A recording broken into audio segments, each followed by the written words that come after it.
Goeiemôre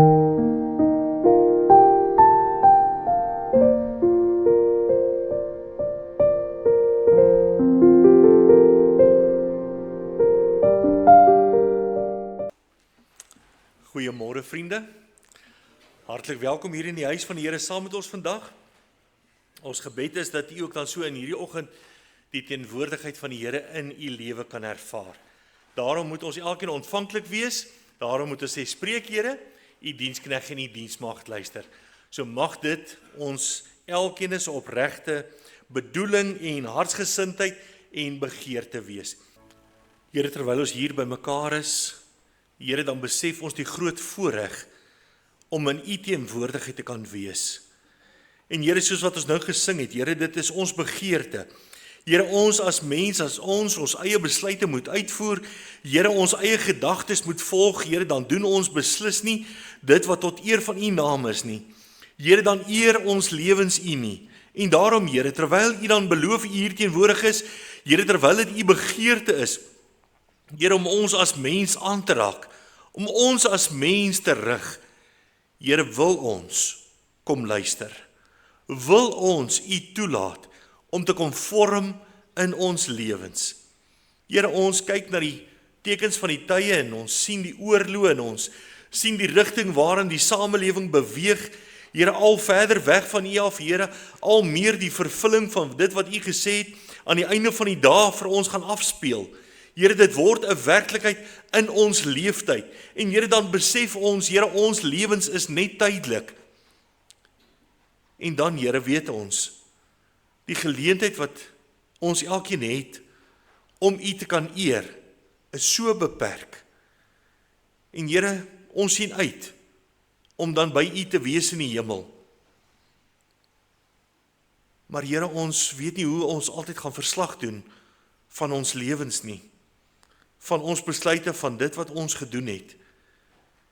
En daarom, Here, vra ons vergifnis, vra ons versterking vir die toekoms. Here, ons wil nie heeltyd dieselfde foute oor en oor maak nie. Ons wil hê, Here, ons lewe moet u verheerlik, moet u nie teleurstel nie. En daarom, Here, help ons, wees ons genadig, en Here, gee dan so, dat ons op u sal staat maak, dat ons sal luister, terwyl ons nou hier by mekaar is, Here, in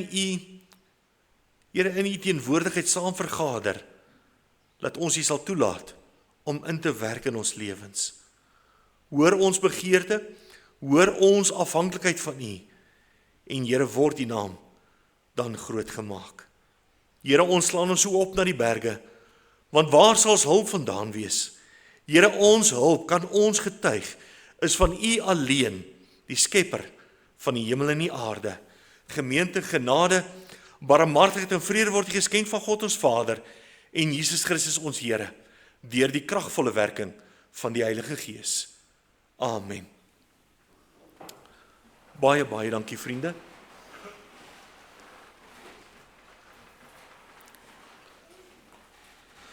Soos wat ons vir u genoem het, vriende, gaan ons saam lees Johannes hoofstuk 16. Dit is die 4de evangelie wat vir ons opgeteken is. 'n Besondere evangelie wat vir ons nou juis die geskenk wat God vir ons gegee het in Jesus Christus, sodat ons die ewige lewe kan hê. Met ander woorde, 'n besondere bemoeienis wat Johannes kom maak met ons as mens, om vir ons Jesus in sy volkome menslikheid kom uitbeeld, om vir ons te kom wys wat Jesus vir ons kom doen het. En dan praat ons nie net oor saligheid, die saligheid is beslis belangrik, maar dit is net die fondasie van ons lewe. Na ek my hart vir die Here gegee het, die koms van die Here dan so deel geword het van my lewe, is daar 'n hele lewe wat nog voor lê, waarmee die Here my die genade gee, die instaatstelling gee, om 'n verskil te gaan maak. Die Here skryf vir ons op in die evangelie van Johannes 7 besondere ek is uitsprake, die ego eimi uitsprake, die ek is. En telkens in daai gedeeltes waar ons hierdie uitsprake vind, was daar 'n nood uitgespreek, was daar 'n behoefte gewees, was daar 'n onvermoë aan my as mens se kant gewees, wat ek nie uitgeleef kan kry nie. En dan maak die Here bemoeienis met die mens, en dan sê hy, maar ek is die bevestiging van wat die persoon van die Here is, wat betrokke wil wees in ons lewens. Met ander woorde, ek kan nie, maar deur die Here toe te laat in my lewe, om so betrokke te wees in my lewe, dan kan ek God verheerlik. So ek moenie vashak by, ek is mens, ons algemene verskonings, ek is nie in staat daartoe nie. Die liefde van die Here het gemaak dat hy sy seun vir ons moes gee, om vir ons, in ons plek, gestraf te word, om in ons plek, die sonde vir ons te dra, sodat ek en jy vergewe kan word. So nou vra ek die Here, eenvoudig net, Here, ek wil u kind wees. En dis die enigste belofte wat die Here vir ons gee, wat hy onvoorwaardelik beantwoord. Here, ek wil u kind wees, jy is nou my kind. Jy is nou erfgenaam. En die Here bevestig dit vir ons in ons lewens. Maak met ons bemoeienis, het met ons 'n verhouding. Maar dan twyfel ons, dan raak ons lewens besig met ander dinge, dan het ons verskonings, Here, maar, en dan hou ons omstandighede voor, ons hou ons tye voor. Ek onthou nog, daar was, moet ek sê, rowwer dominees in die ou tyd gewees. Die een oom, 2 voorbeelde. Die een oom kom eendag by dominee, ek wil nou nie sê wie is die dominee is nie, maar is een van die ouer dominees wat al reeds oorlede is. Kom by die dominee en hy vra, dominee, ek wil ophou rook. Hy sê, kom ons bid daarvoor. En hulle maak hulle oor toe en hulle begin bid en die dominee bid. Hy sê, Here, as die persoon weer aan 'n sigaret raak, laat hy dood neerval. Hy sê, dominee, jy kan nie dit bid nie, in die gebed.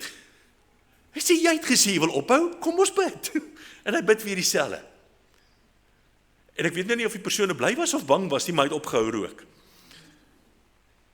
'n ander geval, 'n vrou sê vir die dominee, ek kan nie kerk toe kom nie, my kinders is baie woelig, my kinders dit, my kinders se program, alles. En die dominee sê van, maar kom ons bid, dat die Here jou kinders kan kom haal, want dit is vir jou 'n struikelblok om die Here te kan dien. Ek kan nie iets voorhou, en vir die Here sê, Here, dis 'n geskenk uit u hand uit my kind, maar my kind is nou die rede dat ek u nie kan dien nie. Dan het ons 'n probleem. Die Here gee vir ons drome. Die Here gee vir ons die begeertes van ons harte. Dit wat ons vra van die Here. Here, ons het dit nodig in u. En dan gebruik ons dit teen die Here as 'n verskoning oor hoekom ons nou nie kan doen wat die Here van ons verwag nie. Dit is mens. Maar dit is wat ons uit moet kry. Maar dit verheerlik die Here nie. So mag ons vandag, terwyl ons die voorreg het, om in hierdie tyd in die geskiedenis nou te wees, van waar Jesus Christus nou in aanloop op sy kruisiging, vir oulaas die disippels wil kom toerus, kom voorberei op die volgende fase van hulle lewe. Onthou nou, die Here is nou fisies teenwoordig by hulle elke dag. Vir 'n 3 jaar tydperk het die Here besonder saam met hulle gewandel in die bediening van die Here. Het die Here besonder tree vir tree saam met hulle geloop. Het die Here voorgeloop, het die Here die wonderwerke gedoen, het die Here alles gedoen sodat ons hom kan volg. Maar nou berei die Here hulle voor, ek gaan weggaan. Maar as ek weggaan, dan eers word die trooster vir julle gegee. Onthou net, dis die voorbereiding. Dis wat die Here nou vir hulle sê, wat voor lê binnekort. En u kan gerus verder blaai. Wat gebeur na Jesus se kruisiging? Petrus, Here, ek sal tot in die dood toe saam met u gaan. Petrus, Malgas wat probeer die Romeinse soldaat om die Here gevangene te neem in die tuin van Getsemane, ruk hy sy swaard uit en hy kap die arme man se oor af. Net omdat hy wil wys, ek sal die Here verdedig. Die volgende dag, ek ken hom nie. Ek ken hom nie. Ek weet niks van hom af nie. en hy wil geen assosiasie meer hê met die Here nie, omdat dit moontlik ook sy dood gaan beteken. En hulle gaan vang toe maar weer vis. En toe eers toe die Here weer aan hulle verskyn, toe snap hulle die waarheid. Toe besef hulle my verantwoordelikheid. So vanoggend, Here, wat is my verantwoordelikheid? En dis nie nou voorwaardelik, maar Here, my omstandighede, maar Here, my, wat ook al ek wil sê nie. Here, wat is my verantwoordelikheid? Ek hoor die instaatstelling, en ons gaan daaroor praat vanoggend, die instaatstelling wat die Here gee, die bemoeienis wat die Here met ons maak. Maar Here, wat is my verantwoordelikheid elke dag? Kom ons lees saam. Johannes hoofstuk 16, ons gaan die eerste 15 verse met mekaar saam lees.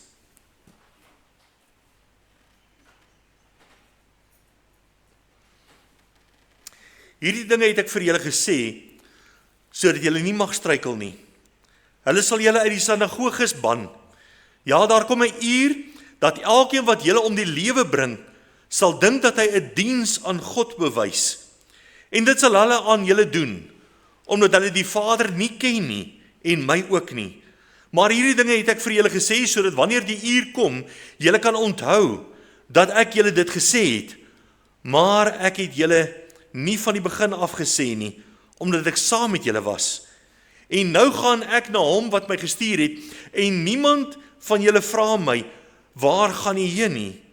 Maar omdat ek dit vir julle gesê het, het droefheid julle hart vervul. Maar ek sê julle die waarheid, dit is vir julle voordelig dat ek weggaan, want as ek nie weggaan nie, sal die trooster nie na julle kom nie. Maar as ek weggaan, sal ek hom na julle stuur, en as hy kom, sal hy die wêreld oortuig van sonde en van geregtigheid en van oordeel. Van sonde, omdat hulle in my nie glo nie, en van geregtigheid, omdat ek na my Vader gaan en julle my nie meer sal sien nie, en van oordeel, omdat die owerste van hierdie wêreld geoordeel is. Nog baie dinge het ek om aan julle te sê, maar julle kan dit nie nou dra nie. Maar wanneer hy gekom het, die Gees van die waarheid, sal hy julle in die hele waarheid lei.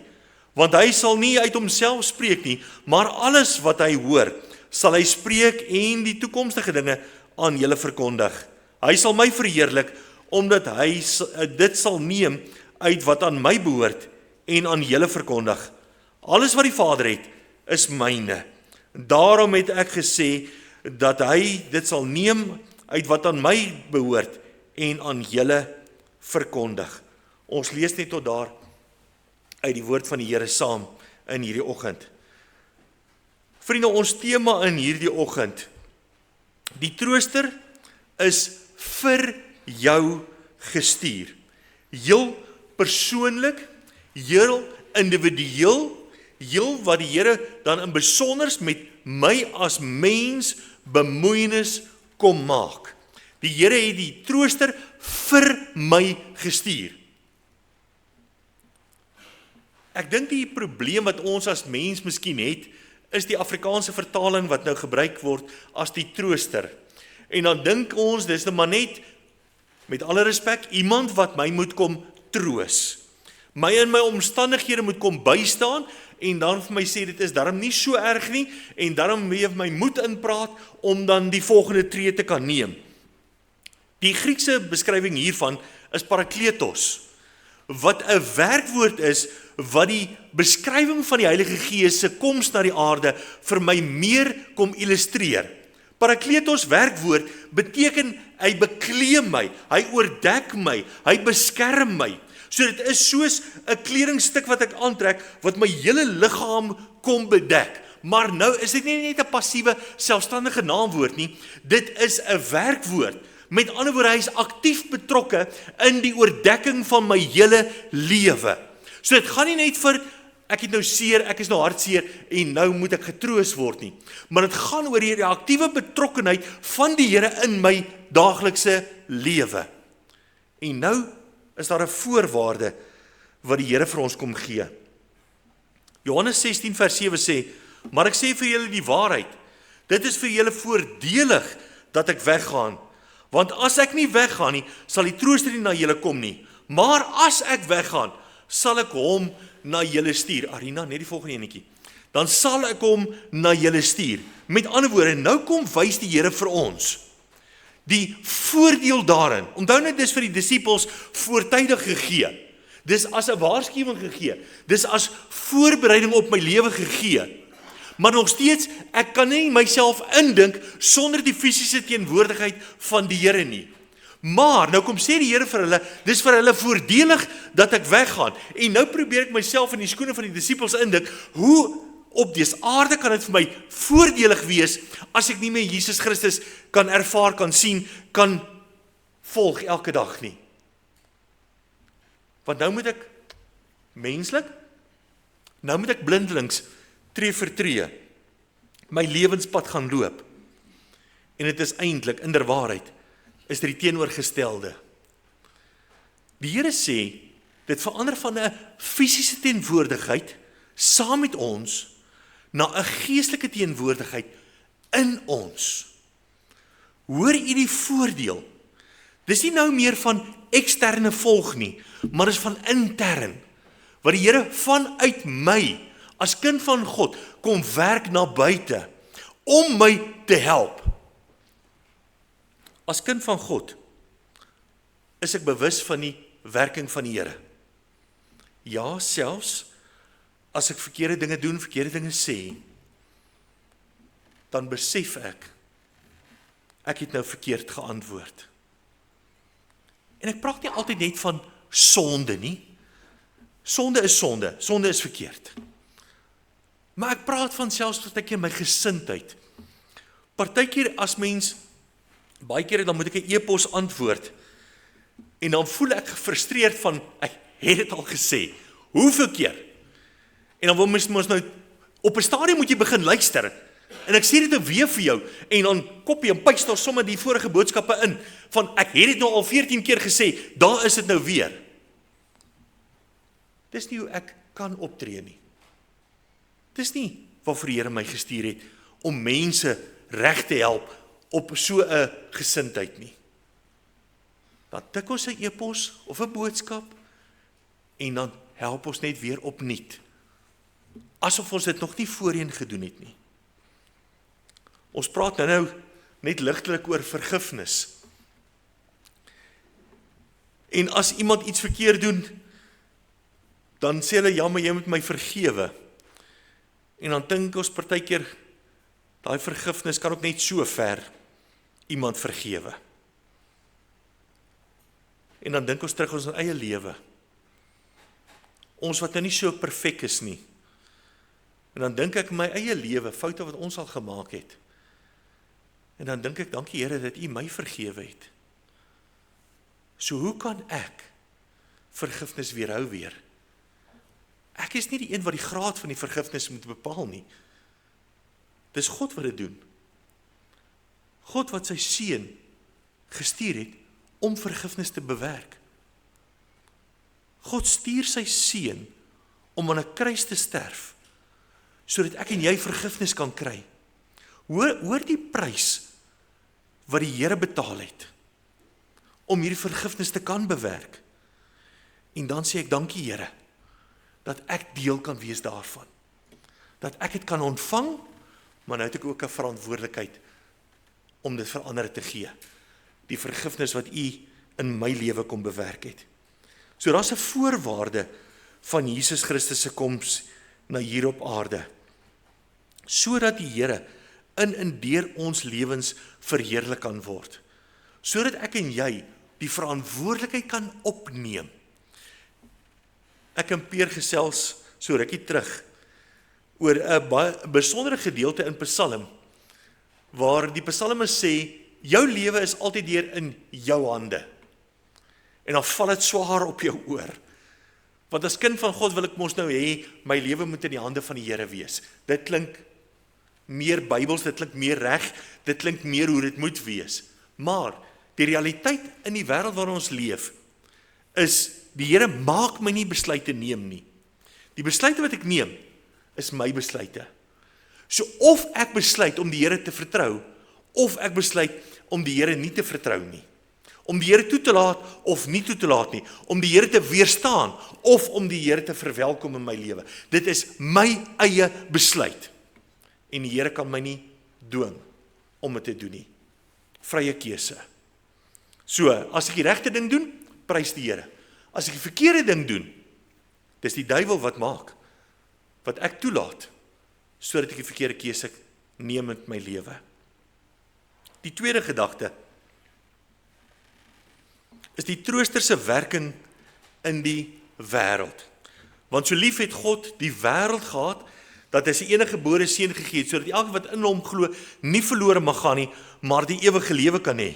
Nou die aandeel wat die trooster, wat die Heilige Gees, wat nou na ons toe kom hier op aarde, die aandeel wat hy daarin het, wat hy moet speel, is Johannes 16 vers 8 wat ons saam gelees het, en as hy kom, sal hy die wêreld oortuig van sonde en van geregtigheid en van oordeel. Met ander woorde, dis 'n belofte wat die Here vir ons gee, die werking wat die Heilige Gees hier op aarde gaan kom doen, is net die werking van oortuiging in die wêreld. Ek praat nie nou van kinders van die Here nie, maar ek word 'n kind van die Here, juis as gevolg van die werking van die Heilige Gees, as gevolg van die oortuiging wat hy in my lewe kom doen. So met ander woorde, die Here gee vir ons 'n wonderlike belofte, dat hy teenoor elke mens hier op aarde kom oortuig. Kom oortuig van sonde, van geregtigheid en van oordeel. En dit is die Heilige Gees se werk om daardie oortuiging in mense se lewens te kom doen. Die keuse bly die mensinne. Almal word nie kinders van die Here nie, omdat hulle reeds die oortuiging gehad het van ek is verlore, ek is in sonde, maar ek kies om die Here nie aan te neem, om die Here nie toe te laat in my lewe nie. Die Heilige Gees se werking is om te oortuig van sonde. Johannes 16 vers 9 van sonde, omdat hulle in my nie glo nie. Jou keuse. Romeine 3:23, want almal het gesondig en dit ontbreek hulle aan die heerlikheid van God. Psalm 51 vers 7, want in sonde het my moeder my ontvang. In sonde is jy gebore. Hoekom gaan iemand hel toe?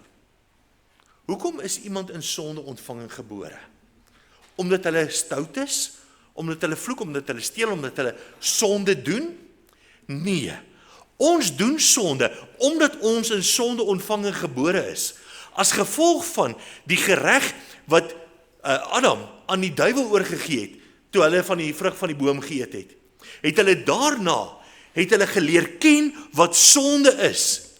En nou word ons uit daardie geslag gebore. Nou word ons elkeen in sonde ontvang en gebore. Word ons ontvang in hierdie wêreld in 'n pad wat vir ons voorlê na die hel.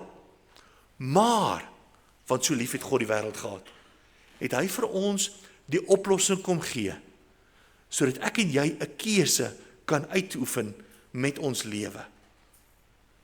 Die Heilige Gees kom oortuig ons van sonde. Kom oortuig ons of ons kind van God is of nie. Dis nie iets wat gebeur terwyl ek slaap nie. Dis nie iets wat my ma en my pa vir my kom doen, of my boetie of my sussie, of wat die kerk vir my kom doen nie. Dis iets wat ek net vir myself kom doen. Die Engelse sê DIY, do it yourself.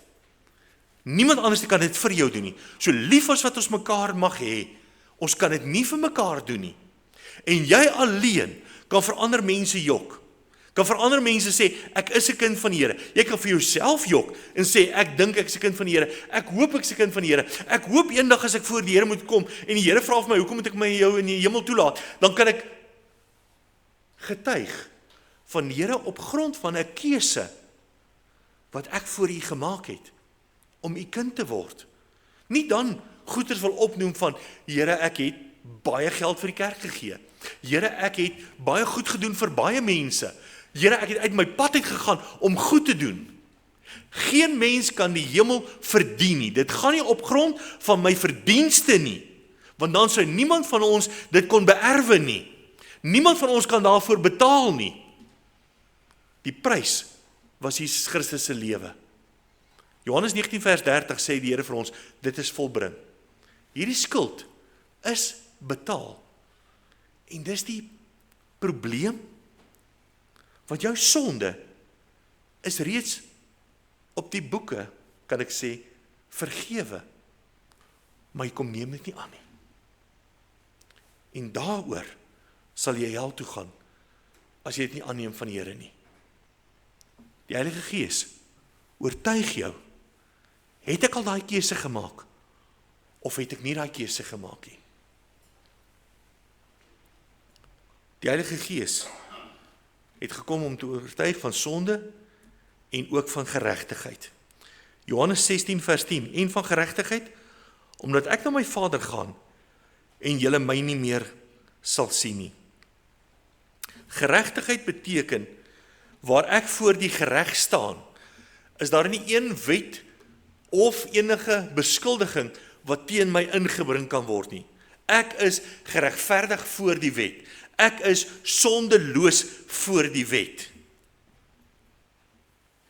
Hoor wat kom deur die Heilige Gees vir ons. Hy oortuig my as mens van my sondige toestand voor die Here, van die sonde wat ek ook doen, van my ongeregtigheid, van die straf wat ek verdien. En daarom besef ek my nood, my sonde waarin ek sit. Die verlore seun in Lukas 15. Vader gee my die deel en hy gaan met sy erflating. En hy gaan bring dit deur. En hy kom tot homself en hy sê, ek word oortuig van my sonde, maar is die geregtigheid nou al reggestel? Want hy sit nog steeds in die ver land. Hy was nog nie by die Vader gewees nie. Hy het nog nie gaan bely voor die Vader nie. En hy het opgestaan en hy het na sy Vader gegaan. En toe hy by sy Vader kom, het hy gesê vir sy Vader, Vader, ek het gesondig voor die hemel en voor U.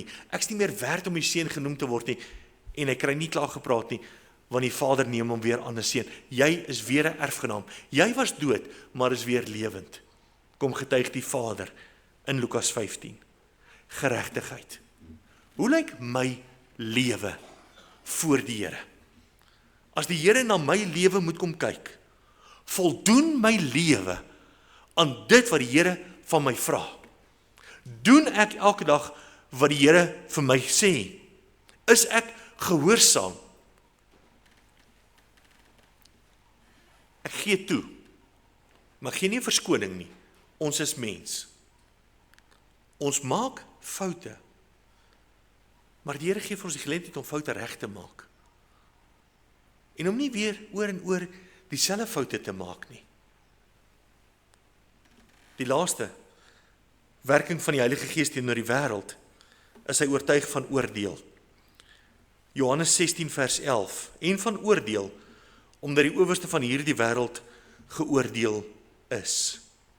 Reeds omdat die uitspraak oor die duiwel gelewer is, dat die duiwel in die poel van vuur gewerp gaan word na die wederkoms, is dit vir ons 'n waarskuwing, sodat ek en jy kan weet waar ons uiteinde gaan wees.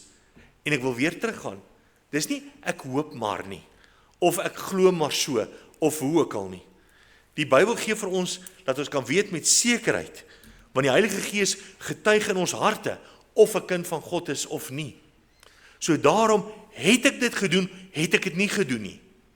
Laat die Heilige Gees toe om ons daarvan te oortuig, al dan nie. Die laaste gedagte. Ons kom nou by kinders van die Here. Die troosterse werking in die kerk. Johannes 16 vers 13 sê, maar wanneer hy gekom het, die Gees van die waarheid, sal hy julle in die hele waarheid lei, want hy sal nie uit homself spreek nie, maar alles wat hy hoor, sal hy spreek. Lei ons in die waarheid. Nou dit is die kwessie van die tyd waarin ons leef. Wat is waarheid? Waarin kom lei die Here ons? Johannes 14 vers 17 sê, die Gees van die waarheid, want julle ken hom, omdat hy by julle bly en in julle sal wees. En dit is die wonderlike inwoning van die Here wat hy vir ons kom bewerk het, waar die Here in my as kind van God, onthou nou, ons is klaar by die oortuiging. Ons is klaar met die werking vir die wêreld. Nou het ons oortuig geraak, ons het die Here aanvaar. Ek word kind van God. En nou sê die Here vir ons, hy kom lei ons in die waarheid. Met ander woorde, dieselfde konsep as wat die disippels gehad het, waar hulle Jesus Christus dan fisies gevolg het, tree vir tree, sê die Here vir ons, hy kom lei ons in die waarheid. Hy is so betrokke in ons lewens, hy maak so bemoeienis met ons, dat ons kan onderskei, wat is reg en wat is verkeerd in my lewe. Wat is waar en wat is vals. En dis waar my verhouding 'n rol speel met die Here. My verantwoordelikheid voor die Here.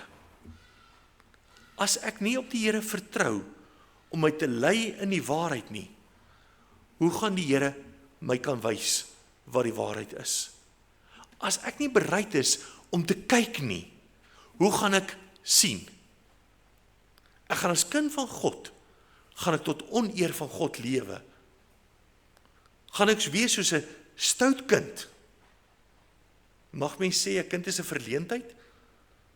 Maar mag dit 'n kind wees dan, wat vir jou 'n verleentheid is, oor hoe hulle uitgedraai het, hoe hulle keuses maak. En dit is jammer, dat ons as mens, as kind van God, op so 'n plek kan kom, waar ons die Here nie vertrou, om ons te lei in die waarheid nie. Die Here sê vir ons, al hoe ons die Here Jesus Christus kan leer ken in ons lewens as kind van God, is deur die werking van die Heilige Gees. Deur sy teenwoordigheid in ons lewens. 1 Johannes 2 vers 27, en die salwing wat julle van hom ontvang het, bly in julle, maar soos dieselfde salwing julle aangaande alles leer, so is dit ook waar en geen leuen nie, en soos die julle geleer het, so moet julle in hom bly. My keuse wat ek moet maak. Die disippels, weer dieselfde voorbeeld. Die disippels gaan vang weer vis. Die Here verskyn aan hulle, en die Here sê weer vir hulle, dit is nie wat julle moes doen nie. En hulle hoor wat die Here sê, en hulle gaan wag na die hemelvaart. Gaan wag hulle op die belofte van die Vader, wat hy vir julle gesê het. En hulle word vervul met die Heilige Gees. Hoe hoor ons hulle dan? In ons eie tale praat. Is hulle nie eenvoudige manne nie? Die werking van die Here wat kragtig ervaar word in daardie manne se lewens. Nie omdat hulle iets wonderlik is nie, maar omdat hulle bereid is om die Heilige Gees in hulle lewens toe te laat.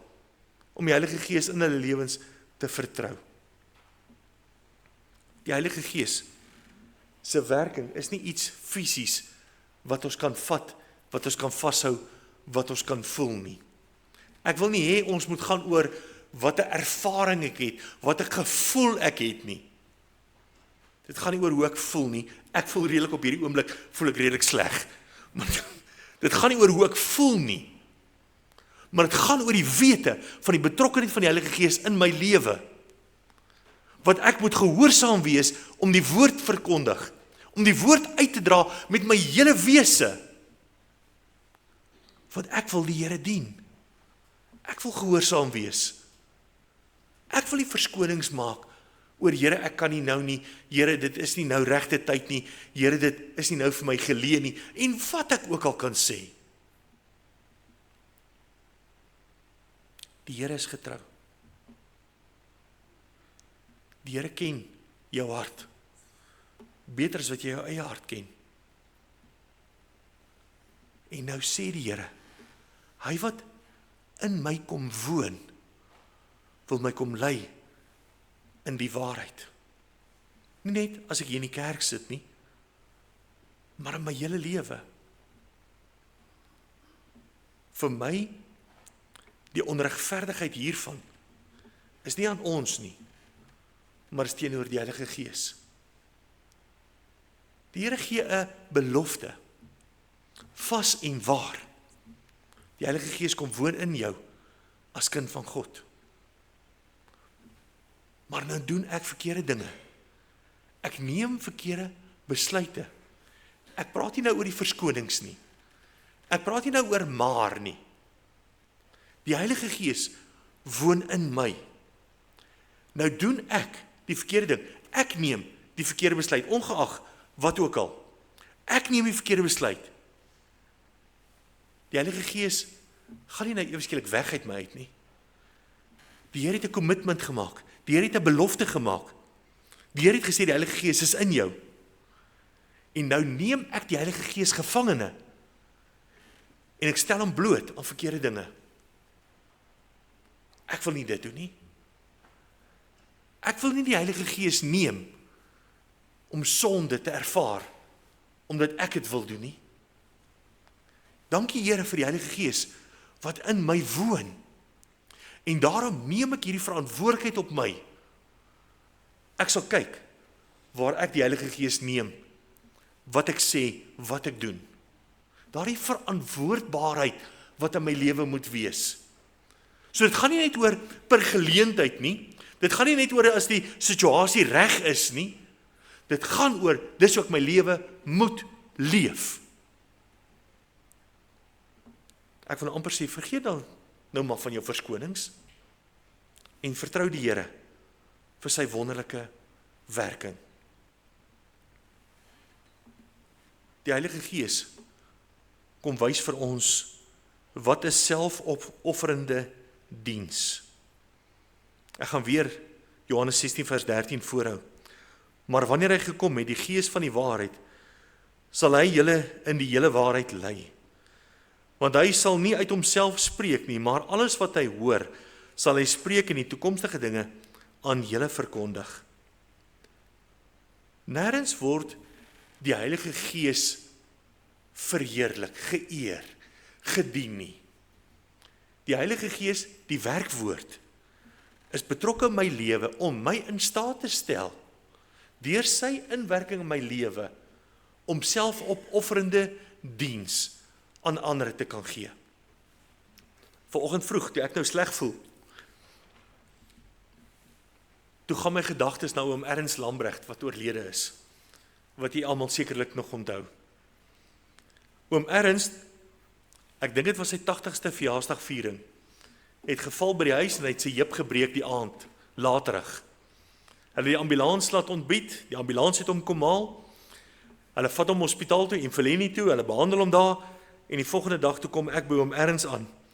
En nou is ek bekommerd, want oom Ernst is al reeds ver gevorderd gewees op daai stadium in sy lewe, dis al 'n hele paar jaar terug, reeds ver gevorderd, reeds sieklik, reeds uitdagings, soos wat dit mag gaan met die ouderdom, en oom Ernst hou nie op om te getuig van hierdie ambulansman wat toe langs hom sit. Want nou kan hierdie ambulansman nêrens heen gaan nie. Hy monitor nou die gesondheid van oom Ernst, maar oom Ernst bly praat van die evangelie. Dan sit die man die masker op, dan trek oom Ernst, dan praat hy verder. Want hy wil hierdie ou vertel van die evangelie, want die Here het vir hom hierdie geleentheid nou gegee, tot by die hospitaal om hierdie man van die evangelie te vertel. Later kom ek weer by oom Ernst, dan sê die Here is my goed. Hy lê lank in die hospitaal, die pasiënte langs hom wissel die hele tyd. Hy sê, hy kry elke dag 'n nuwe ou om mee te praat. As ons in die hospitaal kom, ag, ek kry myself so jammer. Want ek is so siek, en ek moet nou so hier lê, en ek kan nêrens heen gaan nie. En ek bekla my lot aan almal, want almal moet my nou jammer kry, omdat ek in die hospitaal is. Ek wil nou nie onsympatiek klink teenoor mense wat siek is nie. Maar hoe anders sou jy getuig het, as die Here jou in die hospitaal toe gestuur het nie? As die Here jou wil gebruik om teenoor iemand te getuig, maar nou is ek so selfgesentreerd, want dit gaan oor my, dit gaan nie oor, ek het 'n werk om te kom doen nie. Die Heilige Gees wil jou gebruik, maar ek moet bereid wees om gebruik te word, om vir ander te vertel, ten spyte van die omstandighede wat ek het, hoe die Here voorsien in my lewe. As ons wil kla, ons almal kan kla. Ons het regtig elkeen 'n lysie om oor te kla. Luister net na geselskappe, waaroor ons kla. En daar's baie dinge om oor te kla, en ons almal kla saam. Want die nuus is so vol van klagtes.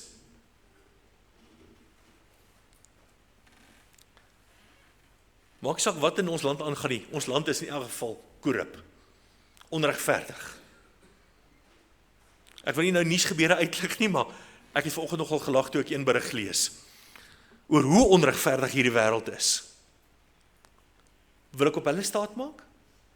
Hulle gaan my teleurstel, ek beloof jou. Of gaan ek my verantwoordelikheid nakom? Statistieke het getoon dat die evangelie die vinnigste versprei in 'n land soos Noord-Korea. Noord-Korea, wat ook al hy sy naam is, Song Jong-un, wat ook al, hy word aanbid in sy land, hy is die koning. Hy alleen mag aanbid word, want hy is die regeerder. Geen Bybels word toegelaat nie. Geen vrye godsdienst word toegelaat nie. Maar is die land waar die evangelie die vinnigste versprei. Ons het vryheid van godsdienst. En ons land gaan agteruit. Nie potholes nie, geestelik gaan ons land agteruit. Hulle het op 'n stadium gesê, as al die Afrikaans sprekende mense in Suid-Afrika na die Afrikaanse kerke toe moet gaan, is daar nie genoeg banke vir almal nie. Kerke maak toe. Soos die geslagte vorder, word die kerke swakker bygewoon. Een van die dae is ons op 'n plek, dan moet ons begin sendingwerk doen in ons eie land. Want mense kom nie meer kerk toe om die evangelie te hoor nie. Ons is by daardie plek. Ons is by daardie plek waar die Here van jou verwag om 'n verskil te gaan maak. Regverdig, onregverdig, dis nie ter sprake nie. Ek het 'n verantwoordelikheid voor die Here. Ander persone wat nie hulle verantwoordelikheid nakom nie, dis nie my werk nie. Ek moet bid dat die Here hulle oortuig van hulle werk, wat hulle moet kom doen. Maar ek moet my werk nakom. Ek moet my hart bewaak, sodat ek nie verkeerd sal doen nie. Die Here gee vir ons die belofte in Handelinge 1 vers 8. Maar julle sal krag ontvang wanneer die Heilige Gees oor julle kom en julle sal my getuies wees. Interessant, die woordjie getuies is nie net van ek gaan praat daaroor nie, maar dit is lei met 'n lang y. Dit gaan selfs beteken dat ek partykeer swaar kry terwyl ek dit doen. Al die disippels is wreed vermoor. Nie een van hulle het 'n natuurlike dood gesterf nie. Almal van hulle is opgehang, is met klippe doodgegooi, hoe ook al. Petrus is onderste bo gehang. Elkeen van hulle wrede manier gesterf, terwille van die evangelie. Want dis wat vir hulle saak gemaak het. Dit het nie gegaan oor my nie, en my gerief en my gemak nie. Daar kom 'n uur, wanneer ons nie meer die geleentheid het om reg te maak nie. Daar kom 'n uur, waar die Here ons gaan kom haal, en wat ons voor die Here moet staan, en moet verslag gee. En dan gaan ek wil sê, maar Here. En ek dink op daardie oomblik gaan die Here sê, maar, wie ook al. Dis waarvoor die Heilige Gees daar was. Jy het die keuse gemaak, om nie die Heilige Gees toe te laat nie, om nie die Heilige Gees te vertrou nie. Ek weet, en ek het volle begrip, daar's omstandighede wat ons wil ingryp as mens, omdat dit onregverdig is, omdat ek dit kan doen. Kom ek vertel vir julle 'n ander verhaal, en daarmee gaan ek afsluit. Ons het meubels gekoop vir ons huis, en ek sien toe die meubels is te min, en ek koop toe nog van dieselfde meubels aan, en Lou hulle kom op 'n stadium by ons, en hulle sê, hulle hou ook van die meubels, en ek sê vir hom, maar jy kan dit sommer direk by die vervaardiger koop, en ek gee die nommer, en Lou hulle sukkel om die meubels te kry by die ou, en ek dog, ag nee man, kan nie so erg wees nie. En ek en Jana bestel toe nog meubels by die man. Ek dink is seker nou al 'n jaar en 'n half terug. En hy's weg met die geld. En die winkel is in Parys aan wie hy voorsien, Nee, elke keer as ek daar verbyry, dan dink ek, moet ek stop? Moet ek vir hulle sê, hierdie ou wat julle gebruik is 'n krimineel. Hy steel mense se geld. Wat gaan dan gebeur? Hulle gaan heel waarskynlik nie meer hom gebruik as voorsiener vir hulle nie. Omdat hy oneerlik was. Dan gaan hulle sy kontrak stop en dan verwoes sy hele lewe. Hy skuld ons R8.000 wat ek hom kontant betaal het. Omdat hy nie geld gehad het om hout aan te koop nie, alles te kry ek die man jammer, toe betaal ek al die geld vir hom oor. So nou het ons bed nog steeds nie 'n kopstuk nie. So as jy vir julle baie mooi hout kopstuk het, ons kort blykbaar een. Maar dis wat my vrou ook sê. Ek sê vir ek het seer oralste.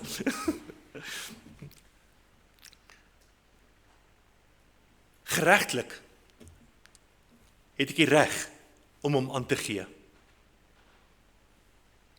Maar voor die Here is R8.000 die moeite werd om 'n ander ou se lewe te verwoes? Want duidelik is daar verkeerd in sy lewe. Duidelik is daar uitdagings. So ek gaan hom nie aangee nie. As hy my geld wil vat, dan vat hy dit maar. Dis in elk geval geld wat die Here vir ons gee, terwyl ons hier op aarde is. So wat ek wil sê, dit gaan nie oor wat die reg my toelaat nie, want die reg is krimineel. Die reg sê jou wegvat van die Here af. Wat is my verantwoordelikheid voor die Here?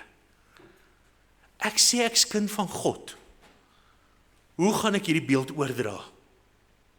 Hoe gaan ek vir hom die liefde van die Here betoon, terwyl ek te nagekom is? Ek vergewe hom.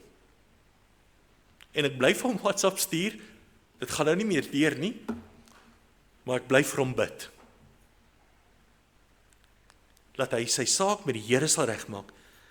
Die saak met my is 'n ander storie, dit maak nie 'n saak nie. Maar dat hy sy saak met die Here sal regmaak. Want dan weet ek, alles in sy lewe sal reg wees. En dan eer ons die Here, dat my belegging in hom die moeite werd was. Hoe klink dit dan? Dan klink dit mos nie so erg nie. Ek dink ons let te veel op wat ek het, wat ek verloor, wat myne is, terwyl dit die Here se is. Mag ons die Heilige Gees toelaat om deur ons te werk, sodat ons in alles die Here kan eer. Die wil, die begeerte is die Here se. Dit is wat hy wil doen vir ons. Ek moet hom net toelaat. Here, begin by my. Maar Here, ek het 'n groot nood oor familie, vriende, wat ek weet die Here nie dien nie. Here, ek wil vir hulle kom bid. Ek wil getrou wees. Bid vir hulle. Mag die Here ons elkeen kragtig gebruik, om dan so die begeerte van die Here te bewerk in ander mense se harte en lewens. Amen. Kom ons bid saam. Here, baie dankie vir u groot genade. Dankie Here vir u liefde, dankie Here vir u bemoeienis, dankie vir u Heilige Gees wat in ons kom woon het. En dankie Here dat ons daarom dan die krag wat ons nodig het kan put uit die Heilige Gees se voorsiening. En Here, hoe meer die nood, hoe meer die aanvraag, hoe groter is die voorsiening daarvan. En dankie Here dat ons weet dat geen omstandighede gaan maak dat u voorsiening te min is nie. Maar Here, dit is u wonderlike belofte in u woord. Here, dat u dan so vir ons sal voorsien in alle omstandighede. Daarom Here, maak my getrou, dat ek op u alleen sal staatmaak, dat ek u alleen sal vertrou, want Here, dan sal u wonderlike werking in en deur ons lewens kan doen. Seën ons Here, oordek ons met die liefde, en word u naam verheerlik. Amen. Ontvang die seën van die Here. Die Here sal jou seën en jou behoed. Die Here sal sy aangesig oor jou laat skyn en jou genadig wees. Die Here sal sy aangesig oor jou verhef en aan jou vrede gee. Amen.